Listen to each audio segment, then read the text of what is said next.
Okay, so now we are into unit 3 of OD block 2. So Praveen, we went to, please speak louder. yeah. So now we are into unit 3 of block 2. So here, what we went through the definition of OD.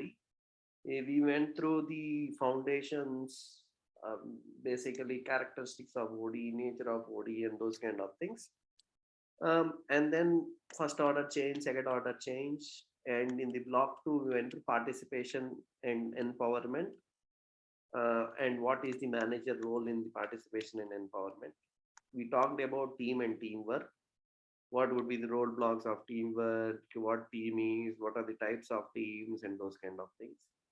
Now we are going into one more aspect called as parallel learning structure. So to give you a very high level understanding on parallel learning structure, so I think most of the IT organizations might be knowing something called as COE, Center of Excellence, right? So basically, it is like a set of individuals, they form a group, like for example, guys who are experts in artificial intelligence, they form a group and they actually discuss what are the trends that are happening in AI, what kind of projects that they are individually doing, what are the problems that they solved. So it is like an expert group formed by themselves, not an official group done by the organization. It is a group that came together by themselves within an organization with some common theme, with some common skills, right? So that is parallel learning structure. So typically this is called as center of excellences and other stuff within these IT firms. Okay, so here, see, first we are going to understand what is learning, organizational learning. Okay, so why parallel learning structures? So actually speaking, this entire unit name is parallel learning structure. But foremost aspect of this particular parallel learning structure is like learning together, right? So it starts with what is organizational learning, and then it goes into parallel learning structures specifically. Okay, so what is organizational learning? Okay, it can be done at an individual level, it can be done at a group level, in organization level, it can be done at all levels basically, right? So learning can happen, in various ways. So organization learning is like, I mean, it is an ability of an organization to develop itself, right? So take the part learning. What is learning? It's like you are bringing up your ability so that you can develop, get an understanding of things, right? What needs to be done, what you should not do, what is the efficient way of doing it, if if what you will do will be an effective one, what not. So all these things are something which you do as a learning. So organizational learning is something that organization do to actually learn things. That's all it is. There's nothing complex, right? So we are going to go through various theories now, various styles of learning, and then we go into parallel learning structures. So now we are going into one theory which is talking about organizational learning styles. So if you remember, this we have touched upon in the action research as well. In action research, we talked about an approach, action research approach, which says single loop and double loop, where you have actions, consequences. From the consequences of action, you are knowing how to do the action in a better way. So basically, you are modifying how to do this action based on feedback that you are getting, right? Based on feedback that you are getting, you are modifying even the vision. Basically, why I should do the action first place. I'm modifying that as well. Then it is called as a double loop. You are modifying the goal itself. You are modifying the vision itself. That is double loop. What is triple loop? So now the entire framework of learning, the framework which is providing the single loop and double loop, even that framework you are changing based on the feedback, that is triple loop. Okay, so this is called as learning loops. Okay, and these are various organizational learning styles. So what, so these points would really go through the same thing, where in one you are actually learning how to do an action in a better way. So this is going to reduce the errors, improvise the way that you do an action, right? Identify the problems in the way you are doing and rectifying them. In case of double loop, you are focusing on even norms, structures, root cause of an error, right? Because you're challenging the goals, you're challenging the vision, right? So all these things are being challenged. So you're targeting even on the values, goals, and all those stuff. Right? It requires a long period because double loop is challenging the core aspects of it. Right? It is very, very time consuming. Okay. So this is not very simple. So now Deuteron, which is nothing but this third loop. Okay, Deuteron is the name. I don't know why they could have called third loop, but yeah, this is another alternative name for it. Maybe they wanted to indicate that this is even more complex than double loop. Okay, this is one step further to double loop, where you are even challenging the way that organizational thinking on the entire process of learning.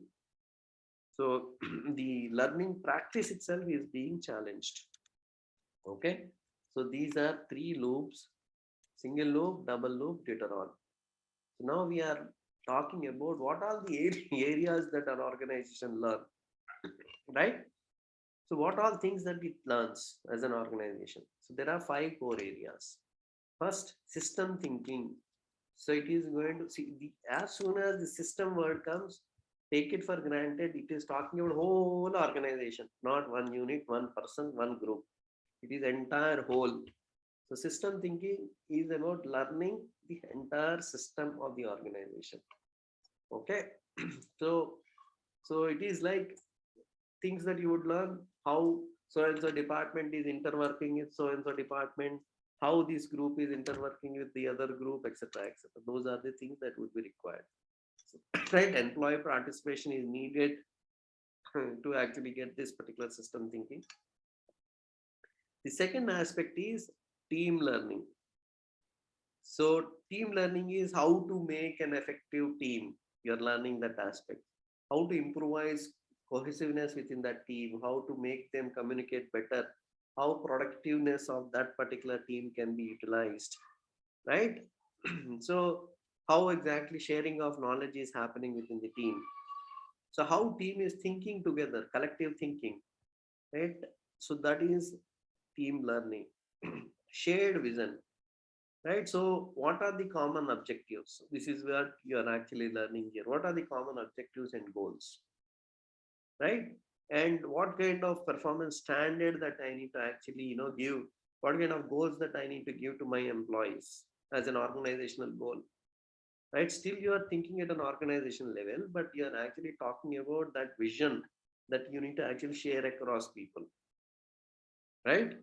So so it also takes that mental model into consideration. I'll talk about mental model now. Mental model, the word says, is the whatever the model which is there in the mentality of people. So it is not about the real organization, what people think about the organization, right? So every employee would have a different perception of the organization, so they form a mental model of the organization. So this is mental models is about learning how people are perceiving this organization, right? How you are perceiving, how that guy is perceiving, etc., etc. So this is like the world which is within the brain of that individual employees.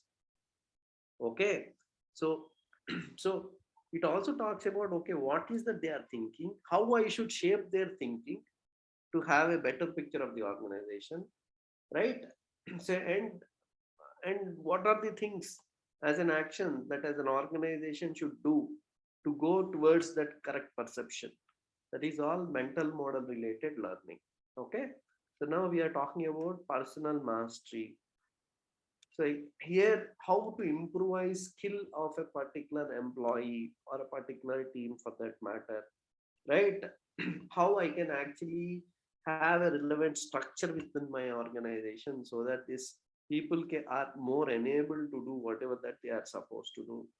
So that is the learning part of personal mastery. So we talked about system thinking as a whole system, interworking between various departments, team learning, more of team related aspects, shared vision, mental models, personal mastery.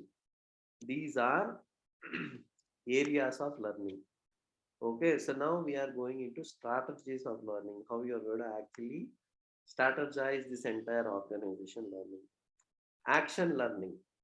Okay, this is more about you analyze the real problem and do an action plan. While you are doing the action plan, you are doing some learning, right?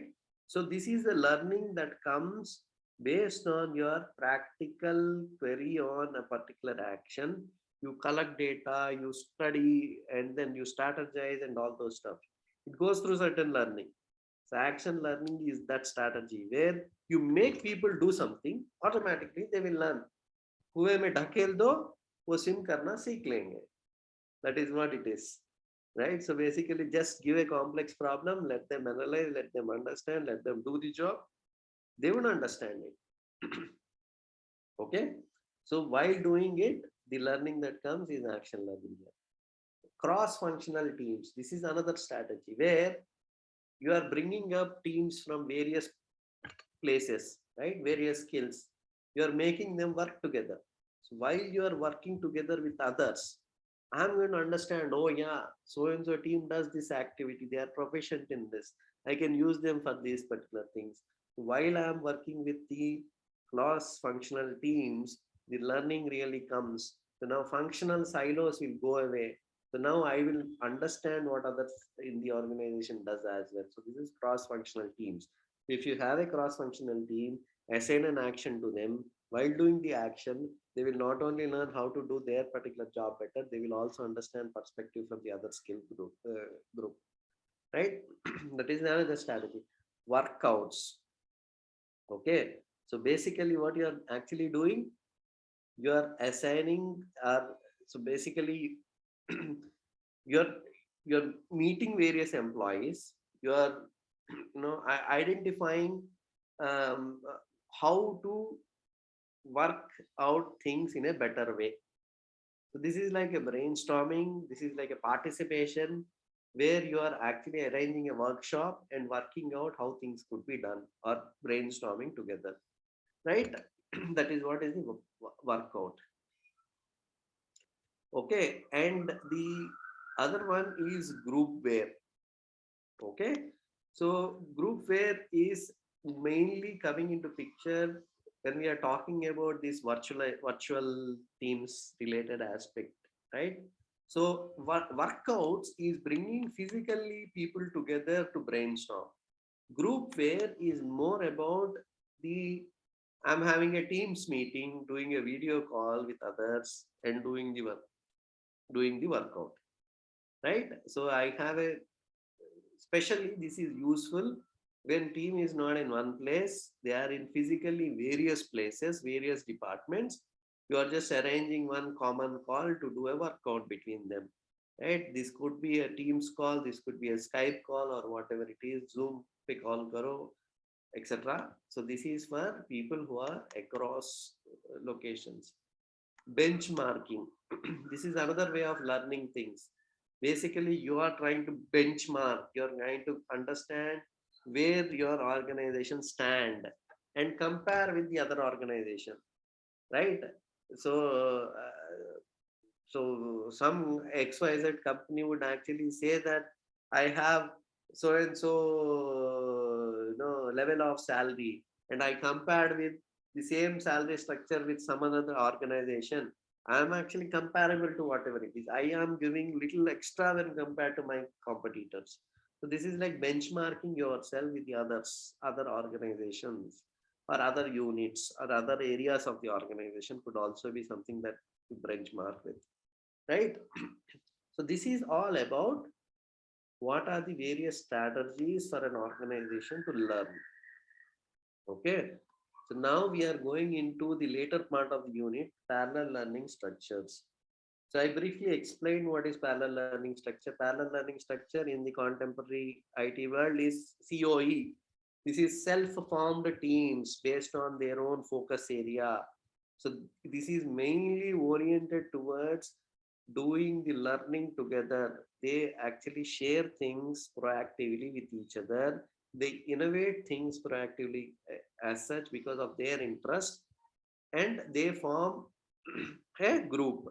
So this is not something which is formally created by the organization.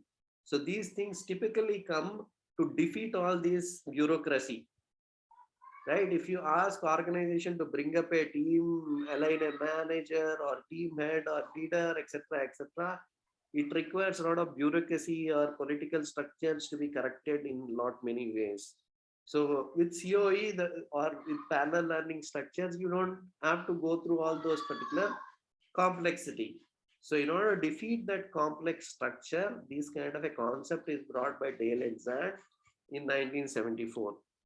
Okay, he called it as collateral organizations as another name, but you can say parallel learning structures or COEs or whatever it is. So it does have, see, even though it is informal, it does have a committee kind of a people, right? And they actually, work together with the shared interest. Okay, so the point here is shared area of interest. So they need to have some common interest so that they are together, right? And over the time, their interpersonal relationship improves. So everything that I do would be sharing with the other members of the thing. I will ask suggestions. They will solve problems related to you. At the same time, they might actually share their problems, which you might have to actually solve, right? And but having said this, it is not like you are meeting like a team every day. This could be very much intermittent, once in 15 days or 30 days, or some might have weekly or whatever it is, depending upon whatever the agreements are. In some cases there might not be any agreements in terms of when next meeting would be. You could so happen that somebody wanted to discuss with other members, they put up a meeting, right? So what it actually develops, it develops expertise, sharing of knowledge. It does have very positive impact because being a part of COE, I will feel the expertise. I'm the expert in so and so thing, right? And now I have a collective expertise. Basically, all the experts are together.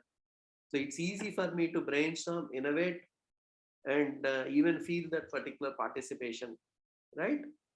So this is different from, there are two other terms which are similar to this parallel learning structure. One is interest group.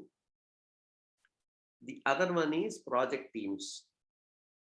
These does have very common, what do you say, they share very, they are very similar because these two are very, very informal in nature, just like this. What is project team? You are forming a team to solve certain thing, do certain activity. That is project team, right? So, so it is about you have a goal. So now there is another, which is interest group. So this is the people who does have a common interest. Okay, maybe interest is to solve particular issue. It could be that, or interest is something like an hiking interest group. So you could probably have some common activities together, common fun together, right? But it is different from parallel learning structures here. Okay, these two are very similar to it, but they are different. So here the main difference is, in case of interest group, it could be the heterogeneous structure. So basically what it means is both project teams and interest group could have a heterogeneous structure. It is not with people with similar skills.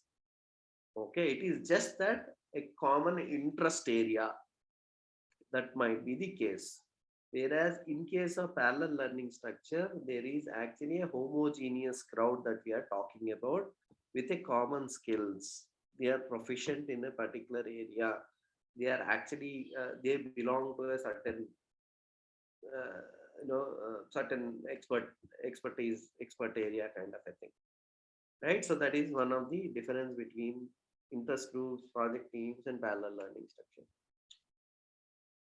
So now we are talking about features of parallel structure, parallel learning structures.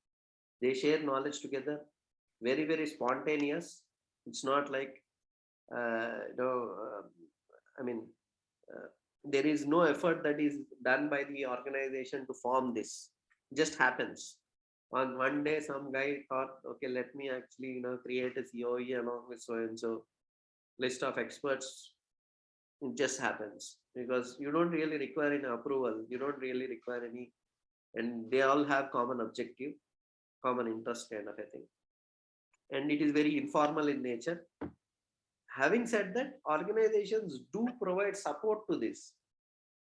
So it is not that organizations doesn't value these kind of expert groups. They say proudly to say that in every proposal that we submit, we say that we have so and so COE, which is having 50 odd members, 200 odd members, and those kind of things.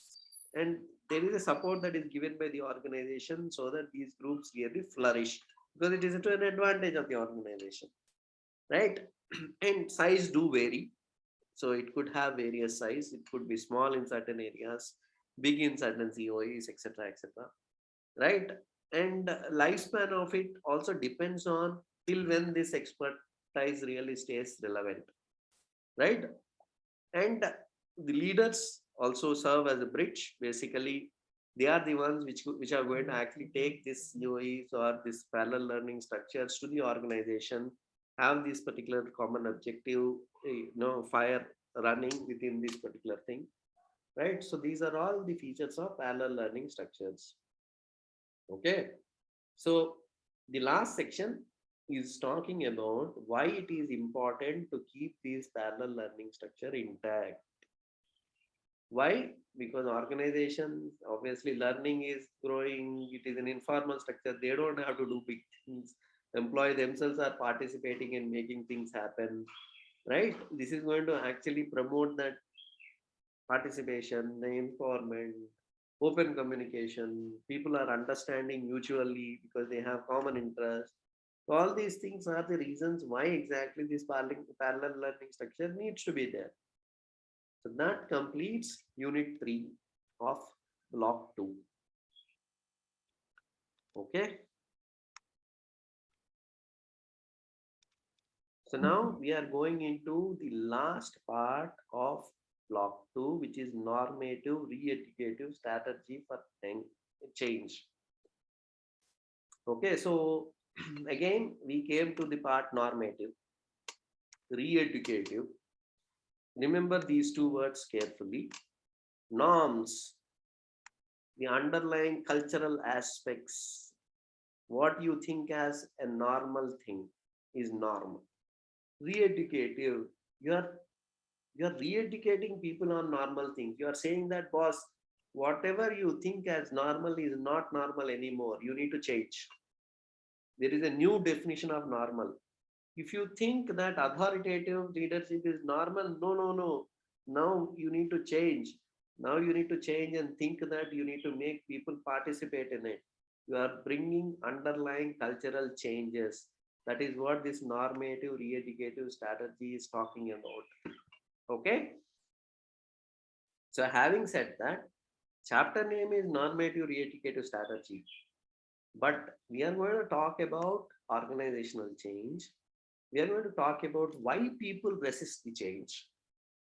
And we are going to talk about what are the various strategies that an organization do so that people don't resist it. And one of those strategy is this normative re-educative approach. Okay. So it is only one type of approach or strategy for change. But we have many other strategies as well within this particular unit to learn. Okay, even though normative is the most important strategy, But this unit is not just about formative re-educative strategy. So now we are going to talk about first change. We are going to talk about approaches later. First, we are going to bring change. So what is change?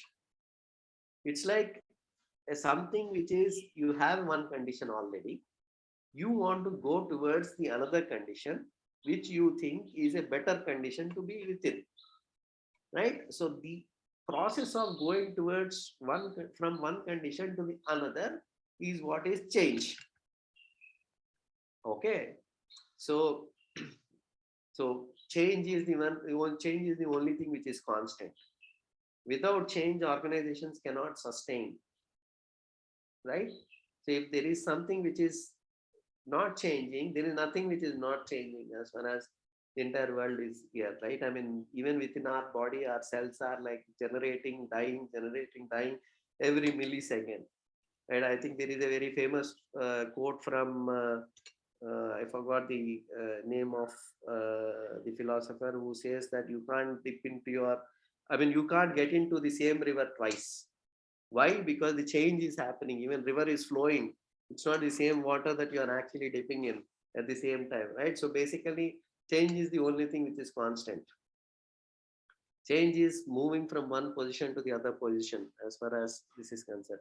Sometimes it can be planned, sometimes it might be unplanned. You might have changed it without even plan, for that matter, right? And timing and so when you are actually undergoing change is also something which would matter as an organization, because if you actually change it too late, so it is not going to help the organization. Okay, so basically timing matters when you are going to change, and based on this timing, success really comes into picture. So when we talk about change, there are two types of change. One is a radical change. Okay, so basically what is radical change? You are breaking things. There is things which are changed a lot, right? This is the first order change that we talked about in that chapter, where you are breaking the frame. There is a second change which is incremental change. This is the radical change is second order change. Incremental change is first order change, where you are just making an incremental change from current position to the next, right? So that is what is the incremental change. Okay, so now we are going into resistance of change,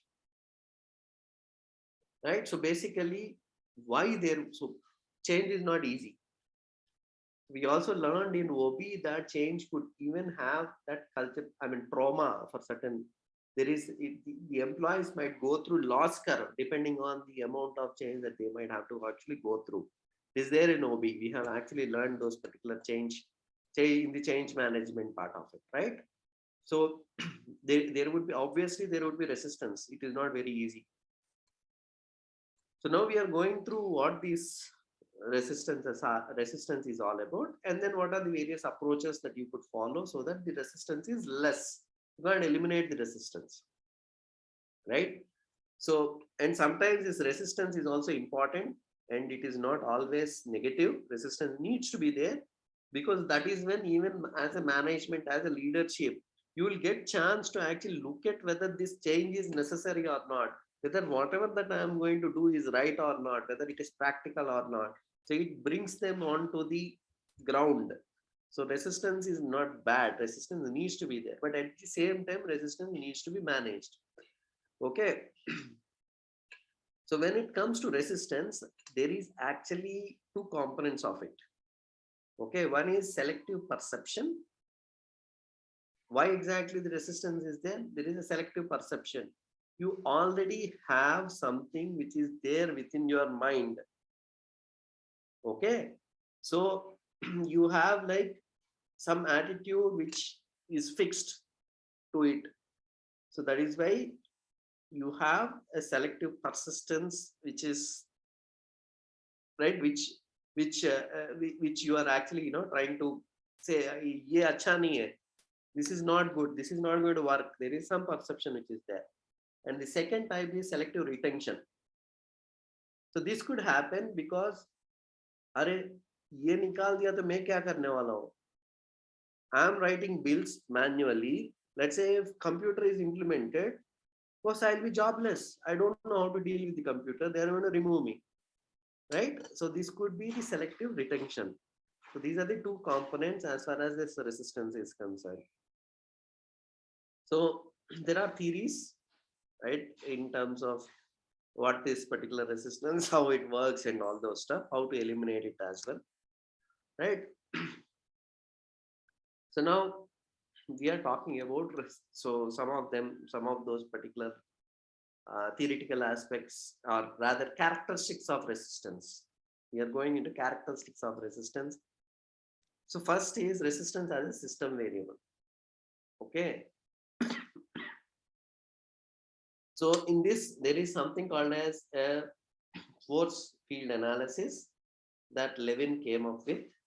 Okay. So what he says is, there is, so when there is a change that is being brought, right? So there is something called as, I mean, there are two people, one who are for the change, and the one who are resisting the change, and these two are not together. So so these forces which is really against this particular change are the ones who are actually threatening the stability of this change. So they are the ones who are pulling this change away. So when you are implementing a change, why we say when you are implementing a change, recognize the people or the persons or the system which is going to pull this change apart. So it is not always that everybody is going to resist it. There would be a section of people who could actually pull it so and resist it. So if you attack them, when I say attack, it's not like you are going to do kambal pitai to those particular employees. You are going to actually see how to address their fears, how to reduce their particular thing, right? So you are going to reduce that resistance by having a concentrated work towards reducing these forces of resistance, right? So that you could have the change done in a effective way. So now, so individuals may have selective persistence. So if you think that it is because of selective perception, then what you need to do, you need to give sufficient information, because there is a notion in their head saying that this is not good. This is not going to work, right? This negative attitude needs to be given sufficient knowledge so that the force is reduced. Okay. And if it is about selective retention, right, you might have to actually, I mean, in certain cases, you might have to use power. In certain cases, you need to actually address their fear of thing, saying that, boss, it's not that I'm going to take away your job. If computerizing is going to give you an alternate way of working, but you're going to be there. You need to give the trust assurance. You might have to change the structure of your organization so that they feel assured in a different way, right? So all those things are something that resistance as a system variable. Overcoming, how to overcome resistance? You need to have an open communication, create effort. So in fact, this we read in the change management chapter as far as OB is concerned. Points are very, very similar. Encourage employees to participate, involve them in the process of change, do relevant training, counseling so that their fears are gone, etc., etc. Right? Now, how do you select a change strategy? So you're trying to actually do a change. How do you select the change category? It depends on which on target population. It depends on nature of the target population, what their problems are, right? And what is the change that you are bringing? Are you going to remove their jobs? If you are going to remove their jobs, your change management strategy has to be relevant to that. Or you are just saying that, boss, every day your coffee break is not going to be 15 minutes, it's going to be 12 minutes. Then they are not going to worry at all, right? So basically something like that. So it depends on what is the what is the nature of the change, right? So what is that the display, or rather how do they react, right? So that is also something that you would actually need to assess, right? And you require expertise, so that you require to manage. So what kind of expertise that you have would also determine what is the strategy that you are going to bring. So these are the criteria for the change.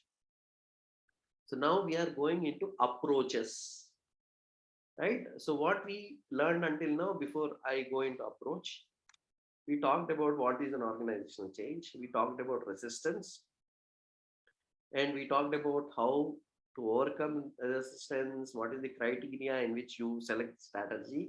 Now we are talking about what is the various types of strategies. Okay, first is action centered approach. In this, what you do, you go research, I'm going to do this change. Now I'm going to do a research on how to do this particular change in a better way. So what I'll do, I see my problem statement, collect data, saying that, boss, historically, is this change done by somebody? How did they do it? What employees thought about it? Right? What is the action plan that I need to do? Right? And then implement that action plan. If it is not working, again, change it. Right? So these are the typical things that I do, so that my change goes through that process of action. This is called as action centered approach. Okay. So now there is a guy who is Robert Kin and Kenneth, two guys basically. They told that there are three types of approaches that are there. So they don't consider, somehow they don't consider action centered approach as an approach at all. Maybe this came after their generation, but they had three categories apart from action centered approach. So first is rational empirical approach. Second is normative re-educative approach. Third is power coercive approach. What is rational empirical approach? See the name, you can judge. Rational, I'm going to be logical. Empirical, I'm going to be based on experimental, rather experiential way. Right? So here my assumption is, employees, if I tell them the rational, they will be logical enough to understand the importance of change. If I tell them, boss, I'm doing this because I'm going to create more employment, or your salaries are going to increase 2 years down the line, they will listen to me, they will be cooperating it. By default, people are all good. So they don't want to actually resist change just for the sake of it. They are resisting the change because they don't know what you are actually doing in a right way. So communication, open communication, awareness forms the crux of rational empirical approach. Okay, so if you tell the relevance, people will follow you, people will change by themselves, people will understand. That is what empirical, rational empirical approach says. Okay, so what this strategy includes: provide right information, education, train people. Okay, ensure right people are in the right place. You select right employees to do it. Right, increase the participation by collecting the perspectives, expertise from the outside as well if it is required. Do the research and development, right? So that you are practically implementing right things, so that whatever you are telling is the logical, you need to do research for it, right? And stimulate creativity, include people, find scenarios, be very creative, right? Clarify issues, reconceptualize in case if you think that there is something that needs to be again going into the drawing board. Okay, all these things are part of rational empirical approach. So the second approach, which is heading of this unit, I don't know why the heading of this unit is normative reductive strategy, but this is only one of the strategy as far as the entire change is concerned. So what is normative re-educative approach? Okay, so we are talking about norms, values, culture. So what according to this thing is, culture is going to eat your strategy for breakfast. So don't really challenge your challenge culture. Okay, so understand the culture, understand people as a social animals, what they would really require, right? And design your change so that it suits their particular norms and culture. Okay, so in case if there is any cultural change that you require, you need to actually go from bottom up. You need to understand people, what they will think, and try to actually conceptualize your change framework. You need to do that cultural analysis. You need to actually put intervention so that culture can be redefined, right? So if this culture is changed, automatically people will change because you are changing the mindset. So here you are attacking people as a social people, right? And you are attacking things from the culture point of view. So here belief is change the culture, everything else will follow. Now think about how you are going to change it, how you are going to create the norms, right? There are two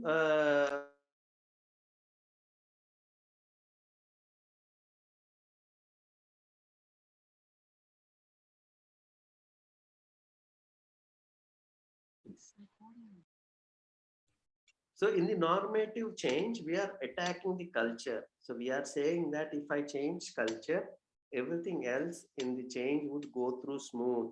The resistance is mainly because of the culture and norms that people do have in their particular mind. Okay. So, so I'm going to involve people here as well.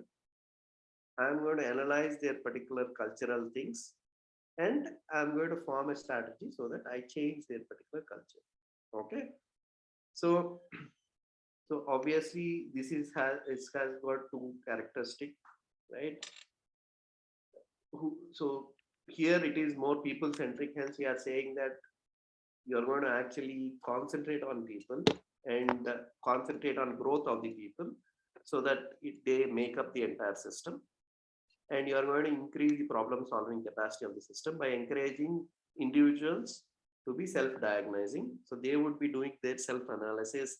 You need to make them think on their own perception. You make them think on their own culture so that they actually change through that. So that is what is this approach. Now we are going into power coercive approach. Okay. So here what you are saying is, boss, I am the boss. You just listen to me, do it. So this depends on authority. So I am going to use my authority, I'm going to use my power to actually impose the change on you, right? So कोई हल्ला कर रहा है team में तो उसका boss को लेके आ जाओ and let him say that just do it. That's how it works. So this is not always bad. Sometimes when things are very urgent, you might really require power coercive approach because you don't have time to explain people on why you are doing it and wait for them to change their attitude and all those stuff, right? This is one of those strategies where it would work in political institutions, right? It works in some of the government officers, it works in military organizations and all those stuff. Okay, so it could be group of people as well who might be having this power and authority to implement this. So some of the common assumptions why this work, right? This works. This kind of thing works. Why this works? Because first thing, power is legitimate. We think that there is a right for the boss to take it, right? Take the decision. If he takes the decision, you will listen. You know that boss is boss. I need to listen, right? And obviously you know that he has got a greater responsibility, so he is taking a thing which is his responsibility, right? So basically fine, and he has right to punish. If I don't follow, he will actually throw me out of the job. He has got that right. He is senior, maybe I don't know, he might know better. Even that cultural aspect really make me do whatever that he is saying, right? So as I said, it is not unethical.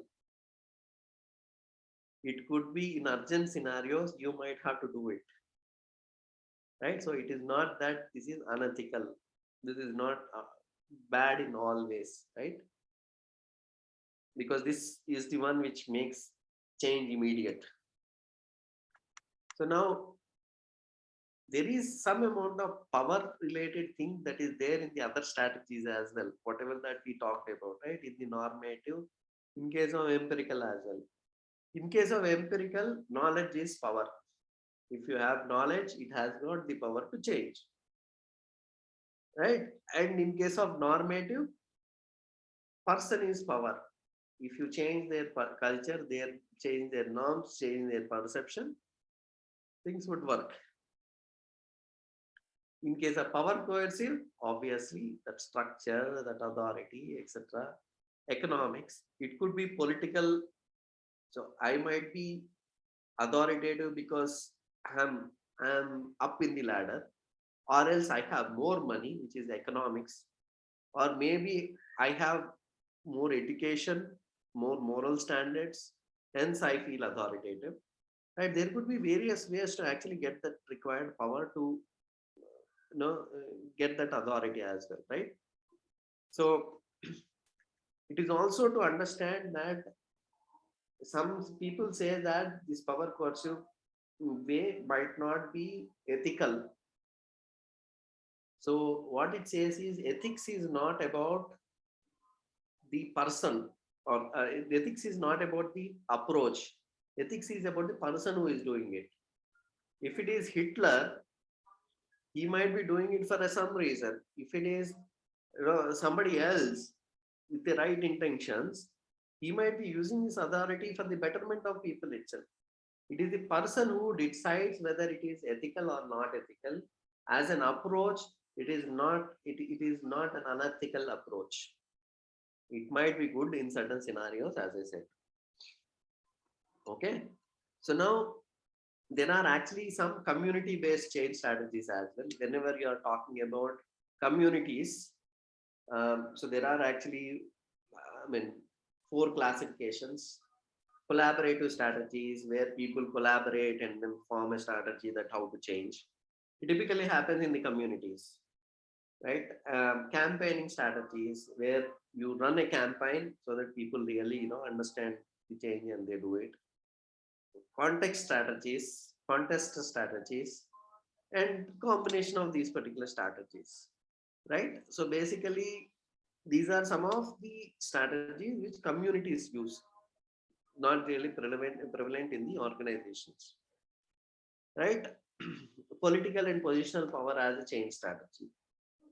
So this is similar to whatever the power coercive strategy that we talked about. Within community, you have that political power, and you actually change a community using your power. You have an economic power. You are rich in your community, so you say that, but this is what US does. US does to the rest of the community in the world. They say, boss, if you don't do it, I'm going to impose some restriction. You can't really, get so and so technology into your country. So they put sanctions. So using sanctions, they control, right? So using their economic power, they control things, right? Environment adaptive policy. So adaptive strategy. So basically, this is like you change the environment, people will adapt. So there is some movie in which there is a dialogue where for people to actually change the way of thinking. Okay, if they are eating a biryani, replace with white rice. If they are eating the right rice, just don't give anything. And after that, suddenly give say that we are actually providing 50 rupees for your meal or something like that. They'll be happy. Something like that. I mean, change the environment, and automatically change would happen as a normal process, right? So so environment adaptive strategy. So now again we are coming to normative re-educative strategy, because I think this is the this is the main unit name. So they thought of probably promoting normative re-educative strategy again. So this is also called as the shared power strategy. Okay. And it is based on the beliefs of the people. It says that people are social creatures, etc., etc. And new values, norms would be introduced to them. You make people to think about those things. Okay. And change is not just about sharing the information, why and all. You should probably cover the attitudes, values, skills, and other aspects of people centric aspects. Then only it would work.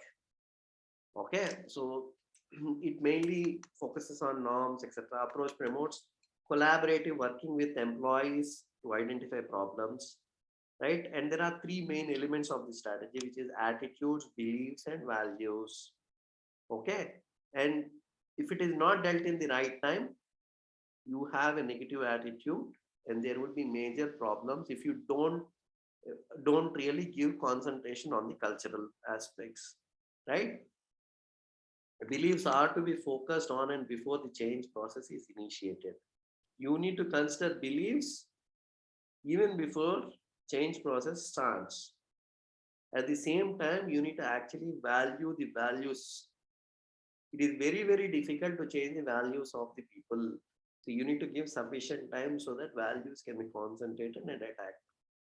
Okay. So now we are going into the sub strategies. There are actually some assumptions and all those stuff, implications and other stuff. So there is actually a sufficient amount of repetition in whatever that we have done, right? So the kind of questions that were asked is concept of normative re-educated strategy. What are the sub strategies of it? Okay, and normative re-educated strategy is only 3 marks question. I think there is enough material that we have read to write more than 3 marks of that matter, right? And then what are the various strategies is the another question. What is power coercive strategy and how it is used to overcome resistance? And what is resistance of change? These are the questions, right? So now we are talking about the last important aspect in this particular unit, which is sub strategies of the normative re-educative strategy. What are the sub strategies? Training programs on problem solving and decision making. So how to actually solve a problem, decision making is something that could be done, because here there is a skill aspect as well which is coming into picture, right? That actually changes the attitude of the people. They know things better, they might actually have the attitude change. So when it comes to this attitude change, so you need to improvise the people's problem solving ability, decision making thing. For that, you require a training programs. Participation is encouraged. You make people participate, right? Gather and collection of information data with regard to system by the employees. You need to gather what employees think and what they understand about the whole organization. How to involve these people, gather the people, and etc. is something that you would actually strategize. You do vertical slice benchmarking, basically demonstration of development across all units and departments of an organization. So you slice the entire organization into each individual units, and you analyze each individual unit as a separate benchmark. Okay, so that is exactly what you do as one of the strategies. So this is like vertical slice benchmarking that you would actually do with the organization. So these are the 4 sub-strategies of normative re-educative stuff. Okay, so that ends block 2, unit 4. So entire block 2 is done.